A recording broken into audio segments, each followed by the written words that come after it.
चालू करेल. तर लक्ष द्या सगळे. तर नमस्कार विद्यार्थी मित्रांनो, स्वागत आहे तुम्हा सर्वांचं पुन्हा एकदा आपल्या नवीन व्हिडिओमध्ये. तर आपण मॅटेरियलची हा चॅप्टर शिकवतो. कोणता चॅप्टर शिकत आहोत? मॅटेरियल किंवा 10 सायन्स. कशाचा? 10 सायन्स पार्ट 1 याचा 8 नंबरचा चॅप्टर शिकवतो. चॅप्टरचं नेम काय आहे? मॅटेरियल. मॅटेरियलची मध्ये आपण चालू आहे part chemical properties of non metal. Non मेटलचे काय चालू आहे? Chemical property. सांगा बरं, नॉन मेटलचे काय काय केमिकल प्रॉपर्टीज आहेत सांगा. जनरली नॉन मेटल्स हा सांगा. Generally non metals are electronegative. Non metals are electronegative. Generally non metal कसे असतात? इलेक्ट्रोनेगेटिव्ह. कसे असतात? इलेक्ट्रोनेगेटिव्ह. आता इलेक्ट्रोनेगेटिव्ह म्हणजे काय? काल सांगितलं तुम्हाला. इलेक्ट्रोनेगेटिव्ह म्हणजे काय सांगा. इलेक्ट्रोनेगेटिव्ह म्हणजे काय? सपोज एखादा एलिमेंट, बरोबर आहे, एखादा एलिमेंट त्यांनी एखादा इलेक्ट्रॉन काय केला? लूज केला का गेन केला? दिला का घेतला? दिला का घेतला? दिला. एखादा जर इलेक्ट्रॉन लूज केला तर तो इलेक्ट्रोनेगेटिव्ह सबस्टन्स काय होतो? इलेक्ट्रोनेगेटिव्ह. म्हणजे दिला म्हणजे त्याच्यावर चार्ज कोणता आला? निगेटिव्ह. कोणता आला? निगेटिव्ह. म्हणजे तो काय झाला? इलेक्ट्रोनेगेटिव्ह सबस्टन्स. आता सगळे नॉन मेटल कसे असतात? इलेक्ट्रोनेगेटिव्ह. म्हणजे सगळ्या नॉन मेटलवर कोणता चार्ज असतो? निगेटिव्ह. सगळ्या नॉन मेटलवर कोणता चार्ज असतो? निगेटिव्ह. आता जर मी सपोज हॅलोजन घेतले, काय घेतले? हॅलोजन. हॅलोजन कोणते येते? क्लोरीन, ब्रोमीन आणि आयोडीन. काय तर हॅलोजन. हॅलोजन कसे काय तर नॉन मेटल. काय तर नॉन मेटल. यांच्यावर कोणता चार्ज असतो? कोणता असतो? निगेटिव्ह. कोणता असतो? Negative. F- Cl- Cr- I-. आता मला क्लोरीन लिहिताना मी F2 मध्ये लिहितो. कसं लिहितो? F2 मध्ये. क्लोरीन लिहिताना मी कसं लिहितो? Cl2. ब्रोमीन लिहिताना कसं लिहितो? Br2. आणि आयोडीन लिहिताना कसं लिहितो? I2. आता सपोज हा F2 आहे. काय आहे? F2. F म्हणजे F आणि F असं बॉन्ड तयार झालेला असतो. काय तयार झाला असतो? बॉन्ड. आता हा जो बॉन्ड असतो खूप काय असतो? स्ट्रॉंग असतो. खूप काय असतो? स्ट्रॉंग. अशामुळे त्याची इलेक्ट्रोनेगेटिव्हिटी काय असते? जास्त असते. त्याची इलेक्ट्रोनेगेटिव्हिटी काय असते? जास्त. पूर्ण पिरियोडिक टेबल मध्ये क्लोरीन हा असा एलिमेंट आहे त्याची इलेक्ट्रोनेगेटिव्हिटी काय सगळ्यात जास्त आहे. काय म्हणलं मी? पूर्ण पिरियोडिक टेबल मध्ये क्लोरीन हा असा एलिमेंट आहे त्याची इलेक्ट्रोनेगेटिव्हिटी सगळ्यात काय आहे? जास्त. एवढंच लक्षात ठेवा. म्हणजे जसं होतं क्लोरीन, ब्रोमीन, आयोडीन वरून खाली येत जातात तशी इलेक्ट्रोनेगेटिव्हिटी काय होतं? म्हणजे कमी होतं. काय होतं? म्हणजे कमी होतं. इथपर्यंत लक्षात आलं. केमिकल प्रॉपर्टी, नॉन मेटलच्या केमिकल प्रॉपर्टीज लक्षात आल्या. हा, आता नॉन मेटलचे आपल्याला काय पाहिजे? रिएक्शन. काय पाहिजे? रिएक्शन. म्हणजे तुम्ही पॉइंट काय रिएक्शन ऑफ नॉन मेटल्स. कशाचं रिएक्शन पाहिजे? Reaction of non metals. त्यामध्ये पहिली रिएक्शन सांगा कोणती आहे? Reaction of non metals with oxygen. Non मेटलची रिएक्शन आपल्याला कसं होत पाहिजे? ऑक्सिजन सोबत, बरोबर ना? आता मी नॉन मेटल कोणते घेणार? कोणते घेणार? Chlorine, bromine, iodine. मी जनरली नॉन मेटल घेताना कोणते घेणार? हॅलोजन. कोणते घेणार? हॅलोजन. कारण की हॅलोजनच फक्त काय करत असतात? रिएक्शन करत असतात. जनरली फक्त कोणते नॉन मेटल रिएक्शन करतात? हॅलोजन.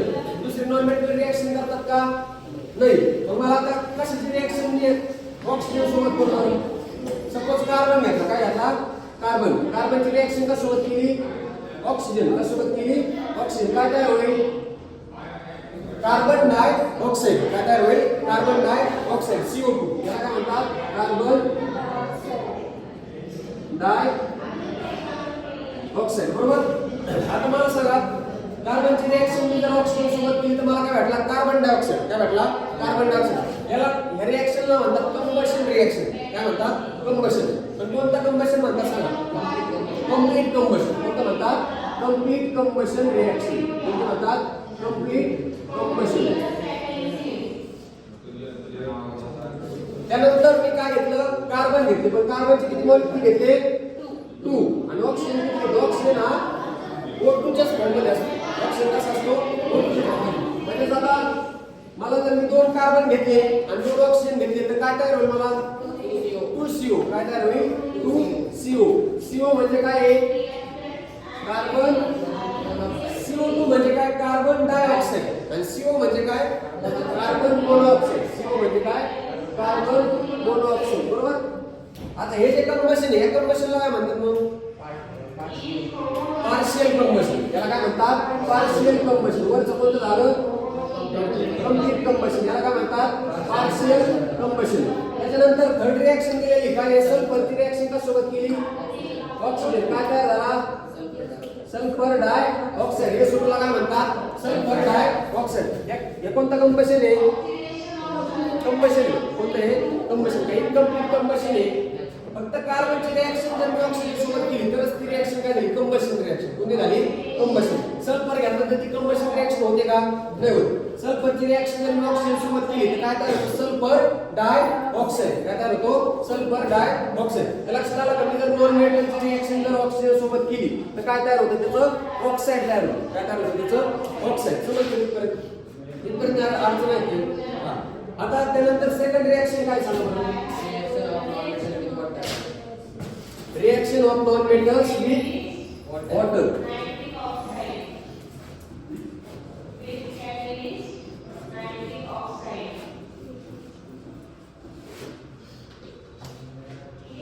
ये काय reaction of non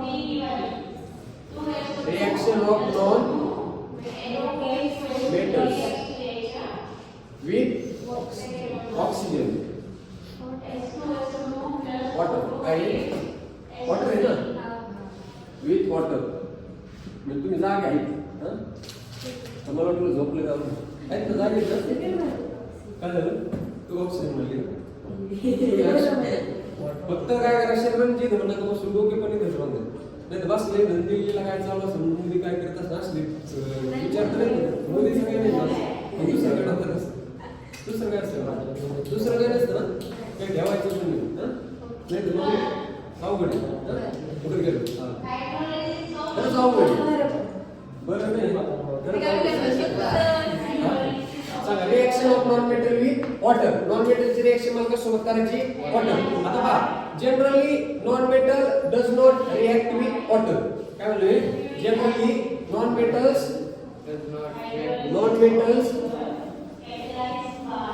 does not non-metal does not react with water. Generally non-metal does not react with water. म्हणजे non-metal हे water सोबत रिएक्शन करतात का नाही. कार्बनची रिएक्शन water सोबत होते का नाही. सल्फरची रिएक्शन water सोबत होते का नाही. पण फक्त कोणते हॅलोजन काय करतात water सोबत रिएक्शन करतात. फक्त कोण करतात हॅलोजन. इथं काय म्हणले एक्सेप्ट हॅलोजन. काय म्हणलं एक्सेप्ट हॅलोजन. म्हणजे हॅलोजन सोडतात बाकीचं कोणताही नॉन मेटल वॉटर सोबत रिएक्शन करत नाही. फक्त काय करतात हॅलोजन वॉटर सोबत रिएक्शन करतात. आता सांगा मी हॅलोजन कोणता घेतला सांगा कोणता घेऊ क्लोरीन. कोणता घेतला क्लोरीन. याची रिएक्शन का सोबत केली वॉटर सोबत. सोबत केली वॉटर. काय भेटेल बरं HOCl प्लस HCl. काय भेटेल HOCl प्लस HCl. म्हणजे जर मी क्लोरीनची रिएक्शन का सोबत केली वॉटर सोबत तर मला काय भेटेल HOCl प्लस HCl. HOCl म्हणजे काय सांगा HOCl म्हणजे काय सांगा लोक. आज बाकीची कुठे गेली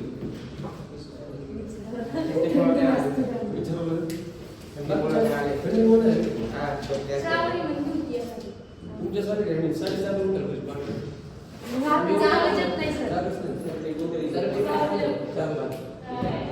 अभ्यास करा मी 4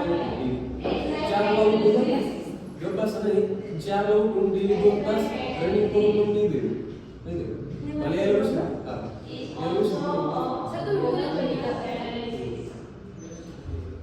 HOCl ला काय म्हणतात सर HOCl म्हणजे काय HOCl म्हणजे काय हायपोक्लोरस काय तुझे डोके ना हायपोक्लोरस ऍसिड काय म्हणतात त्याला हायपोक्लोरस ऍसिड. क्लोरीनची रिएक्शन वॉटर सोबत केली तर मला काय भेटतो HOCl. काय भेटतो HOCl. त्या म्हणतात हायपोक्लोरस ऍसिड. बरोबर. सेकंड रिएक्शन का सोबत केली सांगा सेकंड दिलेली का किंवा जर तुम्ही अशी रिएक्शन फक्त क्लोरीन ना. आता त्यानंतर सी काय reaction with reaction of dilute acid with non-metal.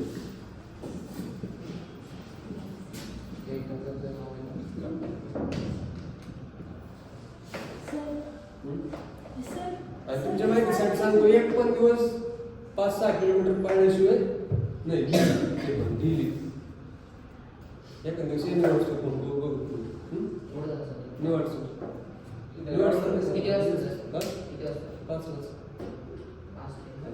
लय थंडी वाजायला लागली ना ब्लँकेट घेऊन यायचं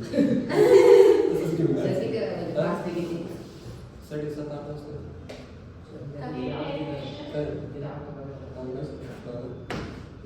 हे पहा, आता आपल्याला नॉन मेटलची रिएक्शन कशी होत पाहिजे, dilute acid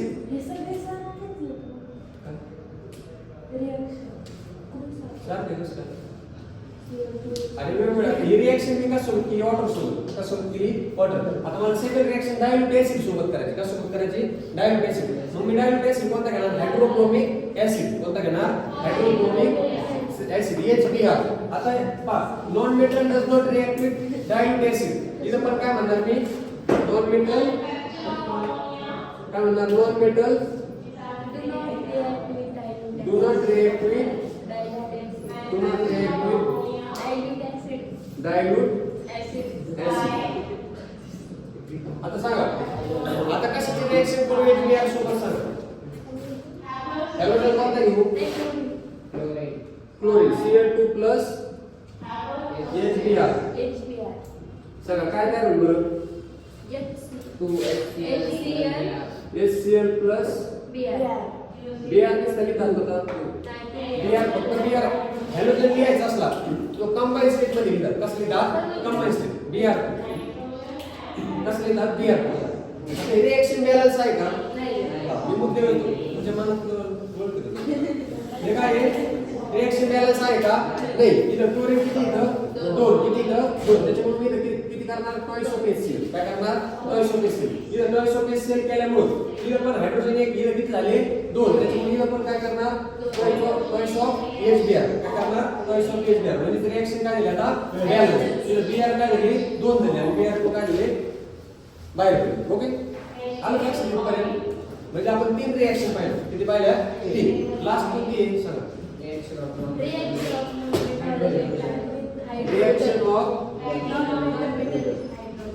of non metal with hydrogen. म्हणजे H2. हायड्रोजन कसं येतात, H2 मध्ये. यावर नॉन मेटल घ्यावर नॉन मेटल घ्या, क्लोरीन प्लस H2. का क्लोरीन घेतलाच नाही, क्लोरीन घेतला,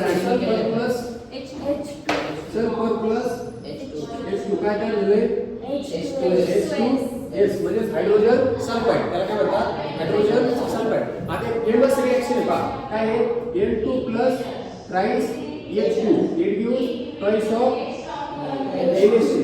काय आहे, N2 plus thrice H2 it gives toys of NH3. रिएक्शनला काय म्हणतात सांगा बरं. आता एक नायट्रोजन, आता एक नायट्रोजन, आता एक हायड्रोजन, आता एक हायड्रोजन. तयार काय झालं बरं, NH3 ला काय म्हणतात. 8 रिएक्शन पाहिली तुम्ही 8 दिला आणि काय करून ते सांगता येतं. NH3 ला काय म्हणतात, अमोनिया. काय म्हणतात, अमोनिया. काय म्हणतात, अमोनिया. रिएक्शन वर बॅलन्स करता आली पाहिजे. रिएक्शन बॅलन्स करायला थोडी जडी रिएक्शन काय करता आली पाहिजे, बॅलन्स. जरी जमली नाही तरी पाठ करून द्यायची. काय, N2 plus thrice H2 it gives toys of NH3. Reaction काय झाली, फक्त तुम्हाला लिहून नव्हती द्यायला पाहिजे, मग बॅलन्स करायला आता दिलं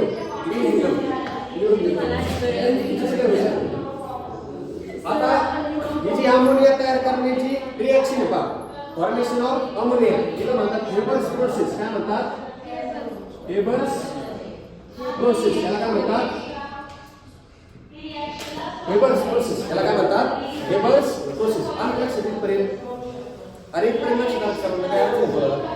आपण काय पाहिलं, रिएक्शन ऑफ नॉन मेटल. काय पाहिलं, रिएक्शन ऑफ नॉन मेटल. त्याच्या अगोदर सगळ्यात अगोदर chemical properties of non metal पाहिजे. काय पाहिजे,